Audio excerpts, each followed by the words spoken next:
আপনার বিপদের সময় যে মানুষগুলো সর্বপ্রথম এগিয়ে আসবে তারা হলো প্রকৃত আপনার কাছের মানুষ। আর যারা কিনা আপনার বিপদ কেটে যাওয়ার পরে আসবে তারা হলো প্রকৃত শত্রু। কারণ তারা বিপদ কেটে যাওয়ার পরে আপনার কাছে আসবে ভালো সাজার জন্য। এটা কিন্তু মনে রাখবেন আপনি।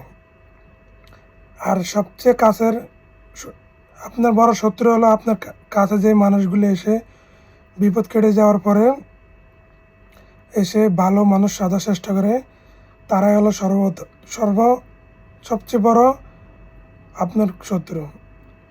একটা দিন মনে রাখবেন, আপনার আশেপাশে যে মানুষগুলোকে আপনি অবহেলা করেন, গরিব বলে সরিয়ে দেন, একটা দিন মনে রাখবেন আপনি মারা গেলে ওই মানুষগুলো আপনার সর্বপ্রথম আপনাকে মাটি দেওয়ার জন্য, গোসল করার জন্য এগিয়ে আসবে। কিন্তু যারা সবসময় আপনার পাশে দেখবেন আশেপাশে থাকে, আপনার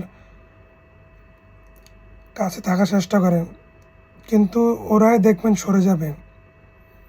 কারণ এখন আপনার কাছে থেকে কারা কোনো স্বার্থ উদ্ধার করতে পারবে না, এই কারণে তারা দেখবেন এখন এগিয়ে আসবে না, আপনার জানা যাওয়া আসবে না। কারণ এখন আপনার কাছে আসলে তাদের কোনো ফায়দা হবে না।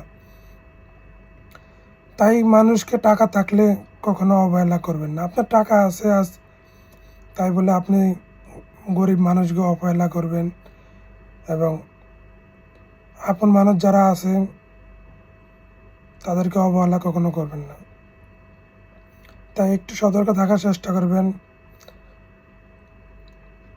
যাতে করে এরকম না বিপদের মুখে আপনি না পড়তে পারেন। আপনি বিপদের পড়লে যেই সর্বপ্রথম লোক আসবে সে হলো সর্বপ্রথম আপনার আপন মানুষ। এটা সবসময় মনে রাখবেন।